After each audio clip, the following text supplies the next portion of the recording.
واقسم بالله العظيم انا دمي بيتحرق لما اشوف واحدة محجبة مبينة نص شعرها ولا ربع شعرها ولا قصة، ماشي، وتكون بقى مع امها الابشع، بقى مع ابوها، مع اخوها، مع خطيبها، مع جوزها، ماشي، ده الابشع يعني، ده ابشع.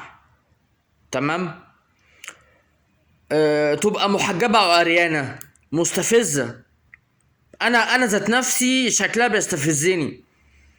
محجبة ولابسة محزة ومفاتنها باينة، برضو نفس الكلام. ايه يعني انت عايزة تلفتي نظر الشباب عشان خاطر تشقطي واحد وتتجوزيه؟ ايه لازمته الحجاب؟ ما تقلعي مالت احسن وريحي نفوخك.